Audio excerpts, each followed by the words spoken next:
Mr. Westbrook.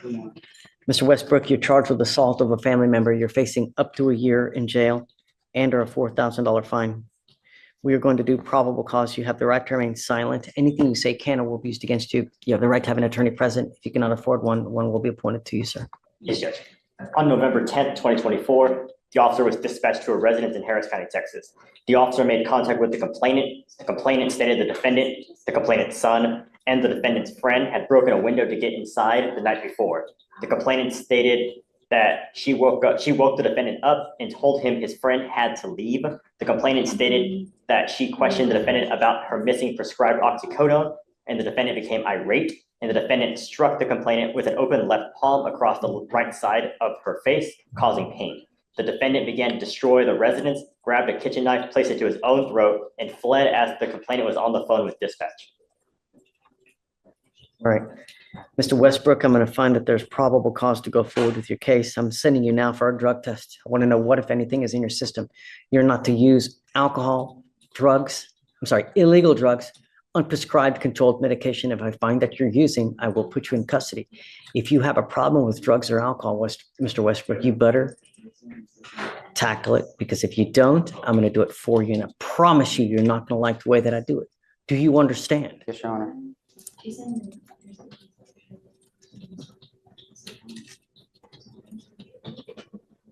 It's now, 12:10. All my lawyers are gone and I need to get the results back, but it's not going to be. So we need to roll this case to either, tomorrow, Friday, come back and we can finish what we're doing. Now it's just too late for us to get the results and finish everything up. I'll let you pick whatever day you want to come back, but we have to come back and finish. Sir, How old are you? I'm 19, sir. What do you do for a living?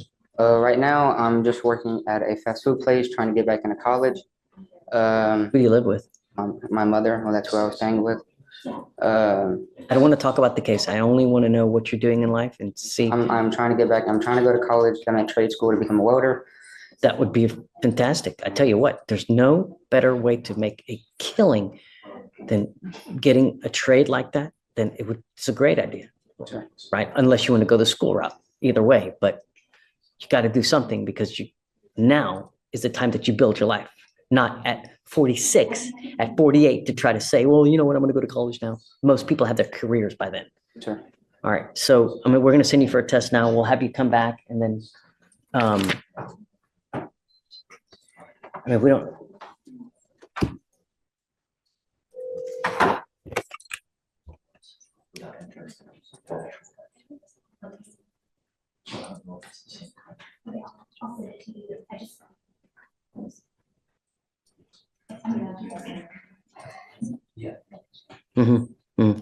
Yeah. Yeah.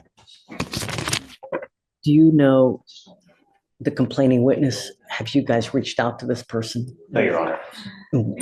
What is the relation? Relationship, the defendant's her son.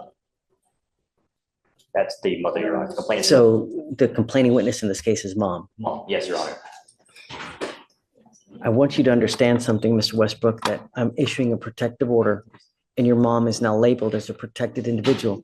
You cannot commit family violence or an assault against this person, commit an act in furtherance of an offense under section 42.072 of the Texas Penal Code, which is the stalking statute. You cannot threaten, harass, use another person to communicate a threat or harassing behavior.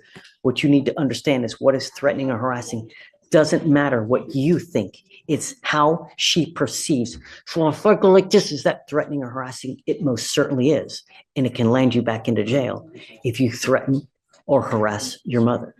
Do you understand? Is she here now? I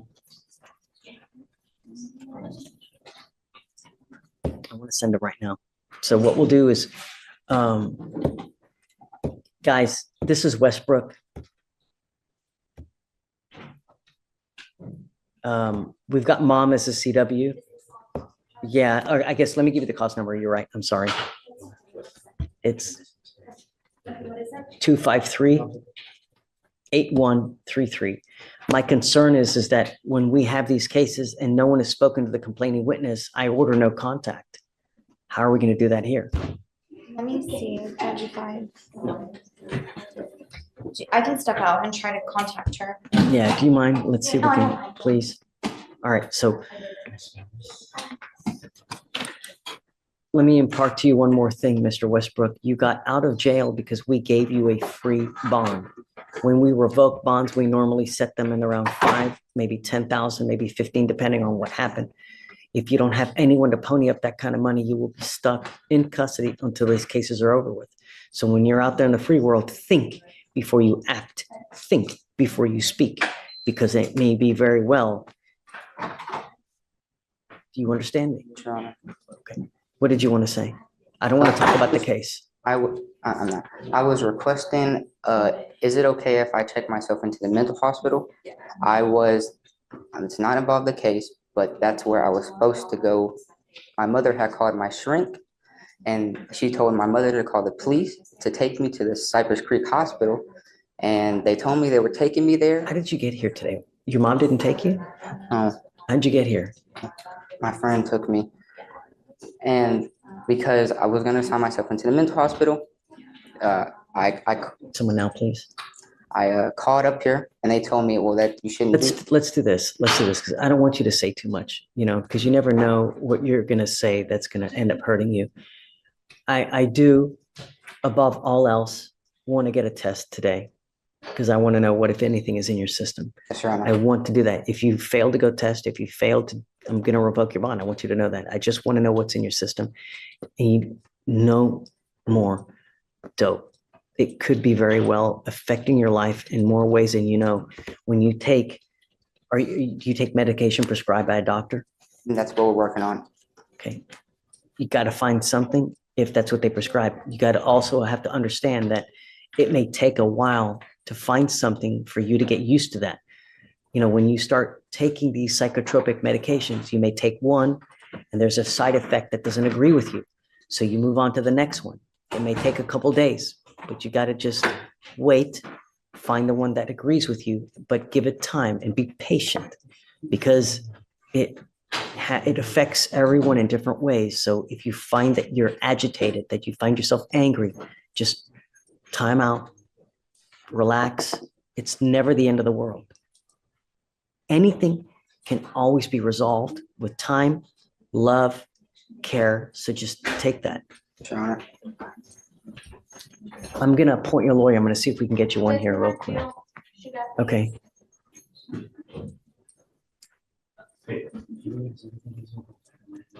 Jillian, this is Mr. Westbrook.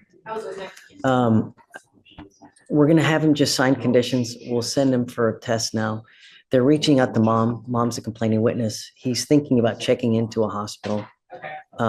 If you feel that that's something that you like to do, great. That's a good thing. Just want to get help. It's anytime you try to help yourself like that, that's great. And I'm proud of you for doing it because not many people realize that, hey, I may need this kind of help. And we're support you. Anything you need, we're there to help. I can't give you a ride, but do you have a ride here now? Yes, sir. Okay.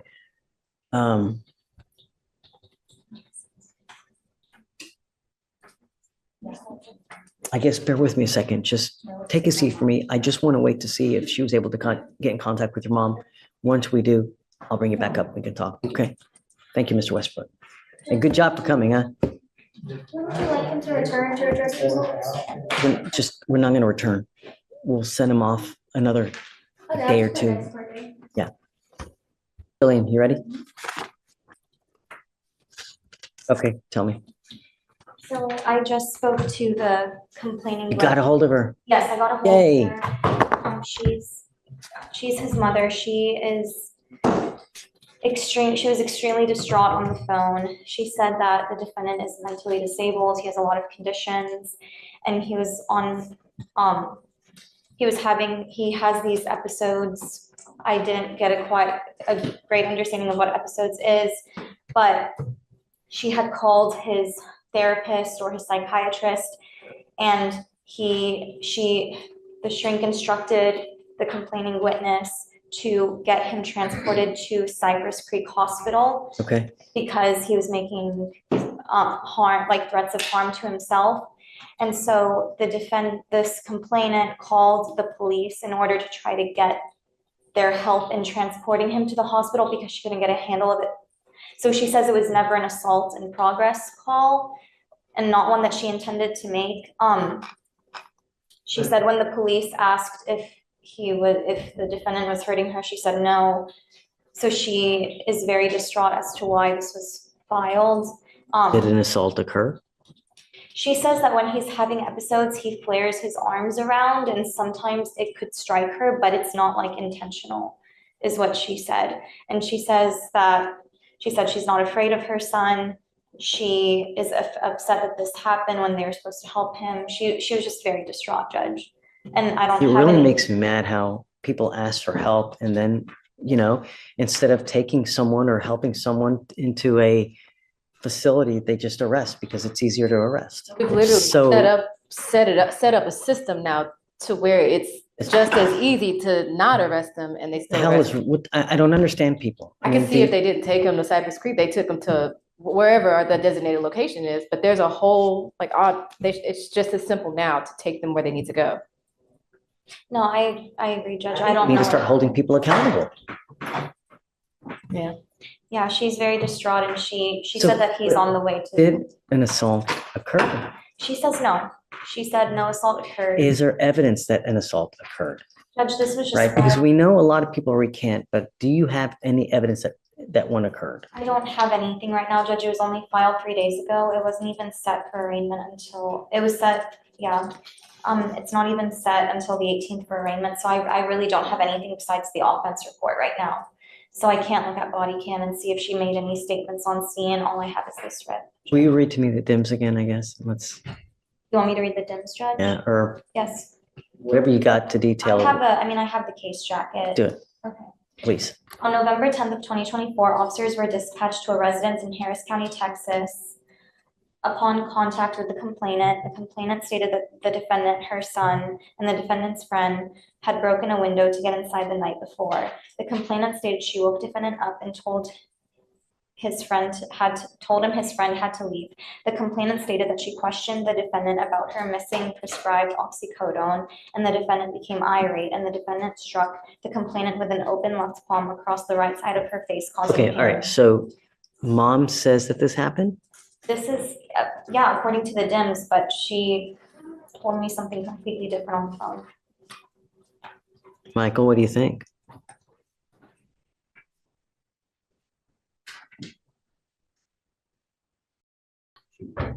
She's recanting, yes. Is this a bond? Are you approaching on bond condition? No, Okay, PC? just on PC. PC. Ultimately, what's happening is she called the police in an effort to get mental health help. But what ended up happening is they just took him to jail. Now, she allegedly does say that assaultive behavior did occur, but now she's saying something completely different. What's right? Yeah, Judge, I mean, what they do this all the time. They say what actually happened to the police, and then they'll recant the second someone goes to jail. They want them out of the house to be safe because they're in danger at the time. And then when they realize the person actually went to jail and is being held accountable, they call us and tell us, well, nothing happened. I think at this point. I mean, I know it takes that. some time to watch the body cam and listen to the 911, but I think what she said at the scene is what we need to go off of based on PC. And what she's saying to us in the RIP call, we need to evaluate the case at that point. But what's in the offense report, what she told police at the scene, should judge how we evaluate PC for now. Do you wanna- And I was gonna say, I would disagree, it's not your run-of-the-mill recanting, because the first phone call that was made was to his psychiatrist. And his psychiatrist says, call the police so they can transfer him to the mental health hospital. And so that's what she did based on the advice of his doctor. And so That's according to what she told me, Judge, that she called the shrink. Well, she called the person a shrink, so I don't know if it was a therapist or a psychiatrist, which is why I'm saying shrink. She told me that she called them first, but again, that's going off of her word, and if she's recanting now, I don't know how much. I think that for now, I'm gonna find it, okay? But I guess, Judge, in lieu of any drug testing right now, I mean, he can go today, but as far as like resetting him for tomorrow or Friday, he is come up, supposed to Mr. Westbrook. he is supposed to be checking in today, as was the plan last week. Is that okay with the court? I'll get the proof that he's checked in. They've got a bed ready for him, and he's supposed to be going in today to the hospital. I'd like to test you real quick because I just want to know what's in your system. Will you go to the hospital afterwards? I think it may be a good idea, you know? Your life is valuable. You have only one. When you take a catastrophic move where it's you harm, it's something, it's not like Target, you can return it. You can't, there's some things that you just can't come back from. If you have patience, then anything can be achieved. So don't make rash decisions. Take time, take care. We're here to help you as well. I want to help you. The goal for us is to have you leave better than you came. And if you give us time and be patient, we can help you with that. I have all kinds of resources, have all kinds of things at our disposal to help you. All you have to do are two things: come back and stay in touch with Jillian. She's great. She will help you with whatever you need. She has a direct line to me that she can always call me. If you need anything, we have resources to help you out, but you got to stay in touch with us. And I think that that's a good call. If you make it down there, let me test you real quick. I'm not going to have you come back. Just go directly there to the Cypress place right after. As long as we know that you're there, I'm not going to revoke your bond. We will let you just take time that you need to go do what you need to do. But I got to know that you're there. Sure. If I don't know that you're there and I think you're out monkey business and not doing what you're supposed to be doing, I'll issue a warrant. I don't want to have to do that. So just please stay in contact with us. Do what you say you're going to do, and good things are going to happen. I promise. Sure. You can always get a hold of us. If you ever need anything, just come back here as well. We're always willing to help you with whatever you need. Do you have any questions? Okay. Let's set it off a week. I don't want to do a long one just to make sure that we stay kind of close with Mr. Westbrook. You know, she'll give you her number so that you can always get a hold of her. Okay. All right. But we'll also take care of costs. You won't have to pay for anything. So don't worry about the money. All you got to do is show up and stay in touch with Jillian. Sure. All right. So, quick question. When I do get out of the hospital, just let her know that I am getting out of the hospital, correct? So what happens is usually when you check in, we'll get a rough kind of figure for how long you'll be there. I don't know. It could be a day, it could be 2 days. The idea is to get you as the best way you can. And it may take a day or two, it may take a week. I don't know. But stick with it. Sure. You know, take your time. Rome wasn't built in a day, as the saying goes. It takes time. And if you've got the patience, you got the love, you got the want, anything can happen, you know, here soon. And I also have resources to get you on track to help you with welding if you want it. I know people and I'll help you out with it. If you help me with yourself, I will help you with the job aspect afterwards. I promise. Sure. You know? Okay? Sure. All right, Mr. Westbrook. Best of luck to you, okay? We'll see you soon. Thank you, Your Honor. All right. Thanks, Julian. A 19-year-old, Mr. Westbrook, was charged with assaulting his mother after police said he struck her during a dispute over missing medication. However, his mother later told the court she had actually called 911 to get him mental health help during a crisis, not to have him arrested, and denied any intentional assault. The judge, noting the conflicting stories and possible mental health issues, allowed Westbrook to seek treatment at a hospital instead of immediately jailing him, while keeping the case open and requiring drug testing and supervision.